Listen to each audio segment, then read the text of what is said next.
what do you think the worst case scenario is considering the debt ceiling the United States currently has? As Republicans and Democrats continue to point fingers at each other, no headway is being made on the debt ceiling issue. But a new solution is currently being proposed by Democrats, with the Democrats urging the president to exercise authority from the 14th Amendment, which could allow President Biden to cancel the debt ceiling issue for good. But how would this work, and is it actually a good option? Real quick, a word from today's sponsor, Monetary Metals. Gold has been a hedge against inflation and failing currencies for thousands of years. But one of the biggest objections to investing in gold is that it just sits there. It has no yield. But what if you could earn a yield on your gold? That's exactly what Monetary Metals is here to do. But how? Monetary Metals connects your ounces to companies that need physical inventory.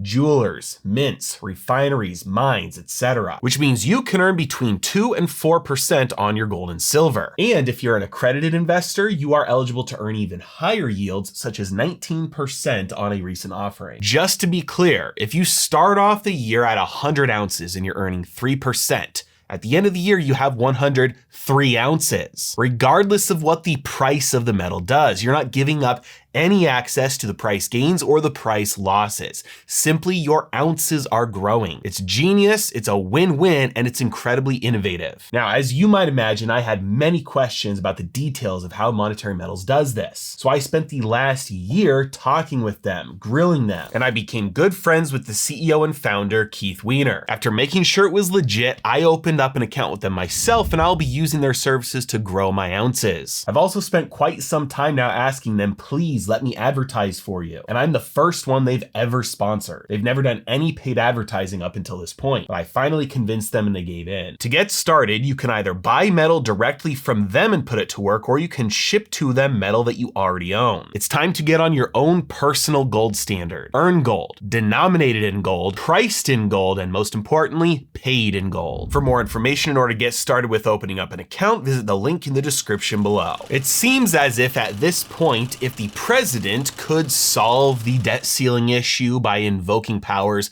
under the 14th Amendment, that the president, any president, would have done it long ago instead of allowing this debt ceiling issue to come up so frequently, especially in the last few years. Which means there's probably something about the 14th Amendment that would prevent this solution from working. But in order to understand why, we have to look directly at the 14th Amendment to see what it's there for. The 14th Amendment contains a few different sections on multiple things, including the rights and equal protection for citizens. But it also contains a section specifically about the public debt, stating the validity of the public debt of the United States authorized by law shall not be questioned. This includes debts incurred for payment of pensions, bounties, of services in suppressing insurrection or rebellion, and it does not include any costs incurred in aid of insurrection or rebellion. Now, obviously, based on the verbiage here, you might think that this has something to do with the Civil War, and you'd be right. Section 4 was inspired by the desire to put beyond question the obligations of the government issued during the Civil War. But many legal experts currently agree that it expands far beyond just regarding the Civil War, that it applies to government bonds issued after as well as before the adoption of the amendment. So what in the world does this have to do with the current debt ceiling issue, and why are they trying to invoke its usage to get around the debt ceiling so that they don't have to give in to Republicans' demands? Well, the heart of the argument is basically that the United States has taken on that debt, and due to the 14th Amendment, it would be unconstitutional to default on that debt. Therefore, the debt ceiling that is currently in place that prevents the government from borrowing more in order to pay off that old debt is itself unconstitutional and therefore should be overturned. Now, this is a perfect example of how federal law sometimes and many times today contradicts the Constitution. There are plenty of examples of this where law is an active violation of what the Constitution says is allowed. But if this does indeed go the way that many are hoping it will, then federal law will be overturned in favor of the Constitution, the United States paying its bills. Now, we've seen the debt ceiling issue come up time and time again, and we haven't seen the 14th Amendment be proposed as a solution as heavily as it is right now. On May 18th, there was a letter written to President Biden urging him to invoke his powers under the 14th Amendment in order to overturn the debt ceiling, and it was signed by Bernie Sanders, Elizabeth Warren, and many others. The main problem Biden faces with this, which Biden has acknowledged, is that it would most likely result in lawsuits and it would end up at the Supreme Court because the president's authority to overturn federal law in favor of the Constitution here would be questioned. This would most likely have negative impacts on markets. These negative effects might be just as bad as even defaulting on the debt, as the markets wouldn't be sure whether or not the decision would hold up once it got to the Supreme Court. And there's a good chance that if Biden did try to do this, it wouldn't stick. This is because the 14th Amendment only applies to the validity of the public debt and says nothing about payments or obligations. Now, there is somewhat of a legal argument that if the federal government has obligations to pay something, then that in and of itself is a debt, even though it's not a US Treasury, a bond. But it's also absolutely true that the federal government has a lot of expenses that don't qualify as legal obligations and would not be covered under the 14th Amendment, even with a broader definition of public debt. This legal battle that would ensue would also give Republicans another way to point the finger at the Democrats and at the White House and say, hey, you caused a bunch of problems by not going with the route that we should have gone, coming to an agreement with cutting spending, but you tried to circumvent that with a legal loophole and you caused a bunch of problems in the market. And there would absolutely be some major blame shifting that maybe the White House right now doesn't want to take on, which is why so far the Biden administration has not confirmed they plan to seek this as a solution. But let's say they do go this route and they do try and remove the debt ceiling, invoking the 14th Amendment, and it works. It holds up in court.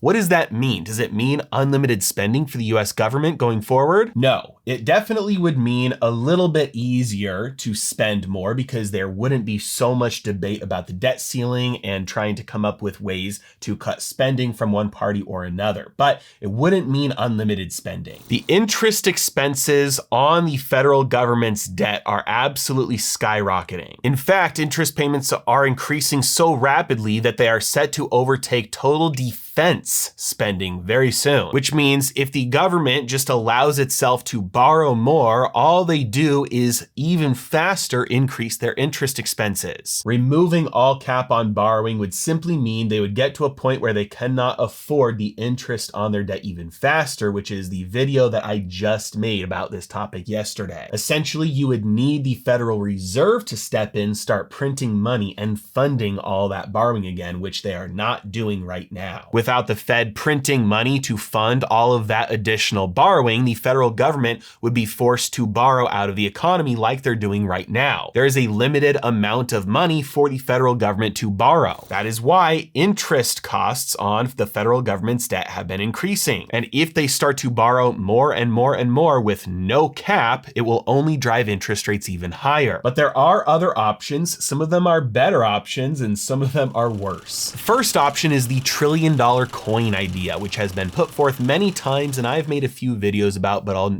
summarize it very quickly here. There's an obscure law that allows the Treasury Department to mint and issue platinum coins in a denomination at the Secretary's discretion. Essentially, what this states is that the Treasury has the power to make a coin and designate that coin, not the value of the metal platinum, but that coin that is made out of platinum to be any value it decides. So as long as they make a coin out of platinum, they have the legal authority to say that specific coin right there is worth $1 trillion or $2 trillion or anything. They would then take that coin, deposit it at the Federal Reserve, and the Federal Reserve would print $1 trillion and deposit it at the Treasury's account in exchange for the coin. This would allow the federal government to spend another $1 trillion. They would get $1 trillion in deposit because they declared that they had it with that coin, and not have to go the route of issuing debt for their expenses. Unlike eliminating the debt ceiling, going with the $1 trillion coin option really does mean unlimited spending here. They are no longer forced to contend with interest rates because they're not borrowing anymore.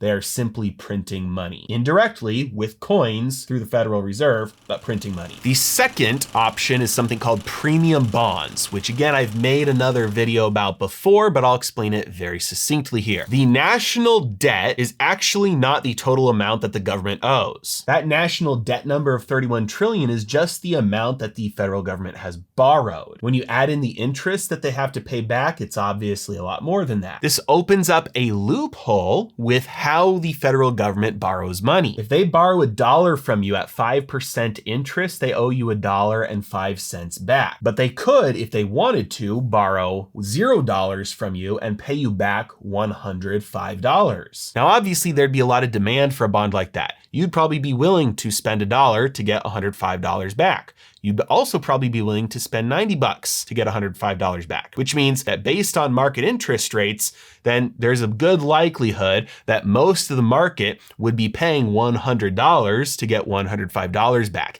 Even though it said it was a $0 bond, it would essentially bring in the same amount as a regular $100 bond. The amount the federal government would owe back would still be $105, just like with normal borrowing. But because the stated amount on it would be zero, it would no longer add to the national debt every time they used one of these bonds to borrow. Therefore, they could borrow as much as they want of that debt, and it wouldn't increase the national debt, so they wouldn't ever have to worry about the debt ceiling again. This isn't as bad as the $1 trillion coin option because they still have to contend with the rising interest rate environment and the increasing cost every time they borrow. So this would be a very similar solution to just getting rid of the debt ceiling. The next option that they have is to default, which means they actually can't come to an agreement and they stop paying their bills and they stop paying back the debt that they owe. Contrary to popular opinion, the federal government has defaulted before. This trope that they keep on putting out there that says the US always pays its bills is not true. If you always paid your bills, you wouldn't have to take out new debt to pay off your old debt. You'd be paying your bills outright. And on top of that, they haven't always even paid back their debt. In 1934, the United States defaulted on Liberty bonds. These bonds were supposed to be payable in gold, but there was not enough gold to pay this. And so the government defaulted when President Roosevelt decided to refuse to redeem gold to Americans. There was also another default on American debt in 1971, when the dollar was still redeemable for gold to the rest of the world,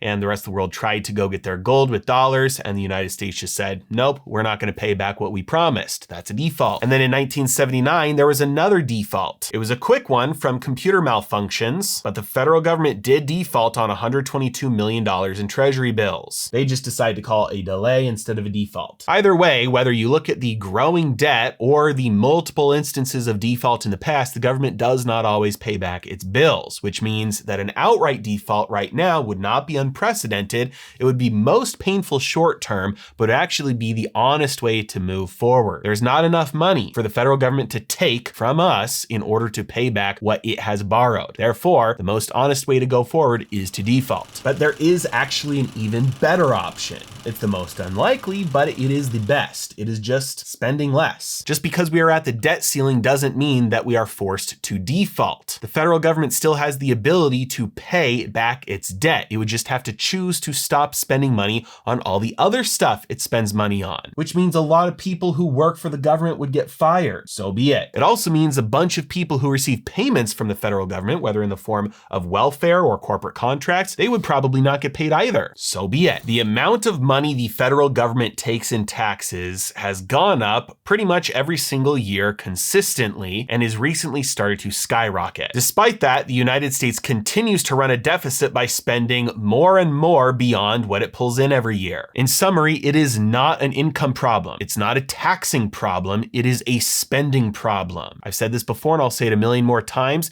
If the government spent as much as they did in 2019 and 2018, we would have a balanced budget. No more deficit. That's not crazy to go back to 2018 spending. It's not like we have to undo 10 or 20 years worth of budget increases. We just have to undo 3 years worth of budget increases. There are a lot of options on the table for the federal government here. Options that don't include default. and options that don't allow for unlimited spending. Unfortunately, if I were a betting man, I would probably bet that the finger pointing will continue until the last minute, and ultimately they'll come to an agreement to spend more. As always, really appreciate you guys. Thanks so much for watching. Have a great day.